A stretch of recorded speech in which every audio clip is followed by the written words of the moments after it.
அனைவருக்கும் இனிய காலை வணக்கம். பல நண்பர்கள் என்னிடத்தில் ஏன் சார் நீ வீடியோ போடுறதில்லைன்னு கேட்டாங்க. ஏன்னா நான் 2000க்கும் மேற்பட்ட தனிப்பட்ட முறையில், அதாவது இலக்கியம், ஆன்மீகம், தலைவர்கள் இதை பற்றி மட்டுமே பேசிய 2600 வீடியோக்கள் மொத்தமே இந்த தமிழ் பாலார் யூடியூப் சேனல் ஏன் முடக்கினார்கள் என்று இதுவரை எனக்கு தெரியவில்லை.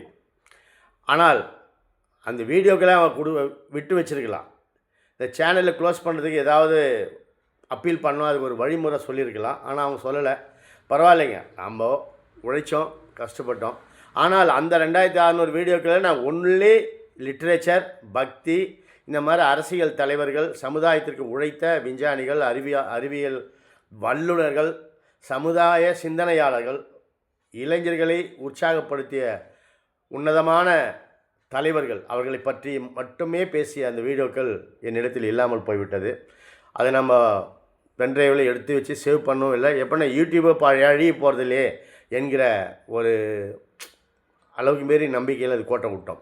அதுக்கு பிறகு நான் வீடியோ போட்டால் யாரும் ஒரு 50 பேர் கூட பார்க்கலன்னும் போது ரொம்ப வருத்தமாக இருக்குது.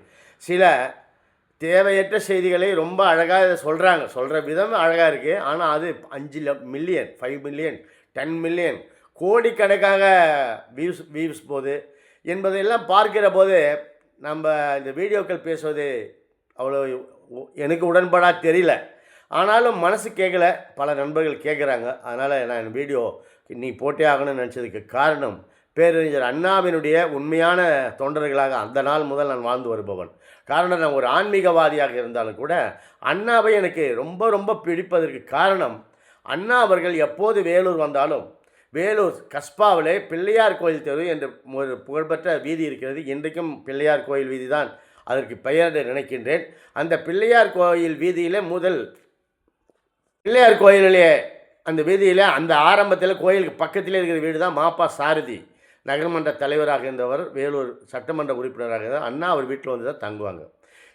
எனக்கு எப்படி ரொம்ப பரிச்சயமாக அங்கே ஆச்சுன்னா, ஒரு சிறுவனாக அங்கே 10வது 11வது நான் வெங்கடேஸ்வரா ஸ்கூலில் படிக்கிறபோது அவர் வீட்டில் மாப்பா சாரதி ஐயா அவர்களுக்கு மிகவும் தெரிந்த ஒரு நண்பர் வீட்டில் நான் குடியிருந்தேன்.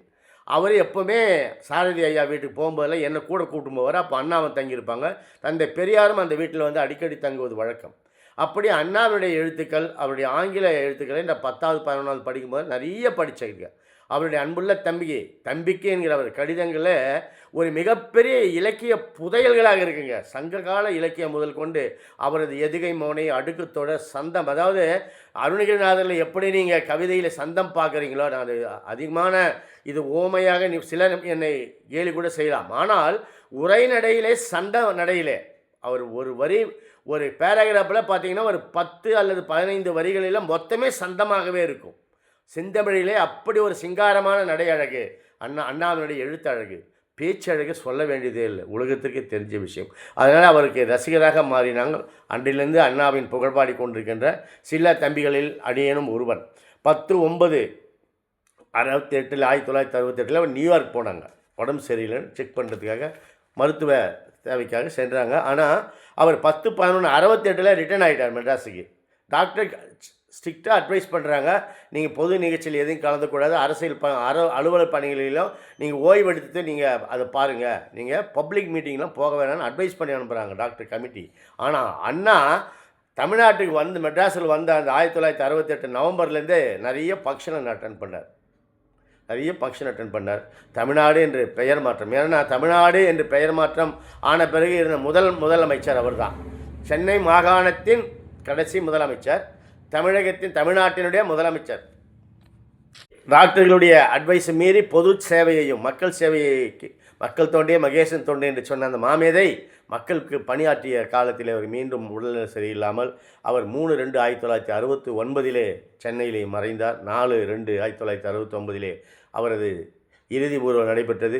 இன்றைக்கும் உலக கின்னஸ் ரெக்கார்டிலே அவரது சவ ஊர்வலத்திற்கு வந்த மக்கள், இறுதி அஞ்சலி செலுத்த வந்த மக்களுக்கு நிகராக இன்னொன்று சொல்லப்படவில்லை என்பது அவர் மீது மக்கள் வைத்திருந்த பக்திக்கு ஒரு அன்புக்கு, மரியாதைக்கு ஒரு எடுத்துக்காட்டு.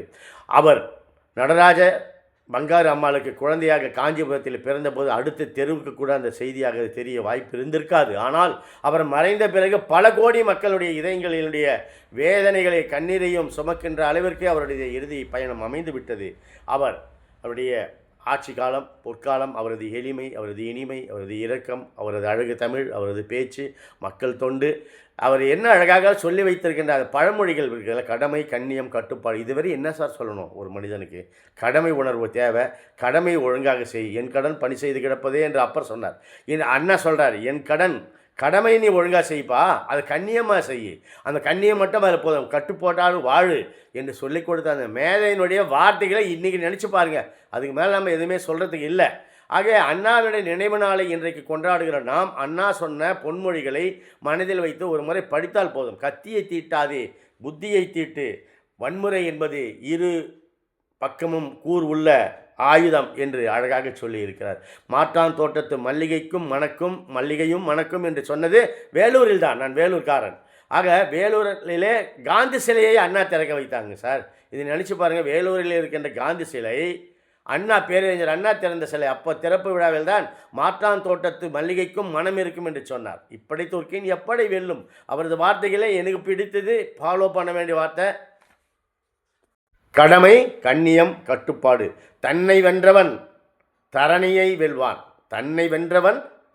வெல்வான் என்றெல்லாம் அண்ணா நிறைய நமக்கு சொல்லி வச்சிருக்காரு. அவர் படிப்பாளி, சிந்தனையாளர், மக்களை மிகப்பெரிய உயரத்துக்கு கொண்டு வர வேண்டும் என்று மாபெரும் போராட்டங்கள் நடத்தி தமிழுக்காக தன் உயிர் நீத்த தன்னலமற்ற தலைவன். அவரை மாதிரி ஒரு எளிமை பெருந்தலைவர் காமராஜர், பேரறிஞர் அண்ணா, டாக்டர் APJ அப்துல் கலாம், மிகப்பெரிய பணக்காரனாக இருந்தும் எளிமையாக வாழ்ந்த ரத்தன் டாட்டா போன்றவர்களை எல்லாம் நாம் இளைஞர்கள் நிச்சயமாக நினைத்து பார்க்க வேண்டும். குறிப்பாக பேரறிஞர் அண்ணாவை போல ஒரு எளிமை, அரசியல் நேர்மை, அரசியலுடைய அதிகாரத்தை ஒரே ஒரு % கூட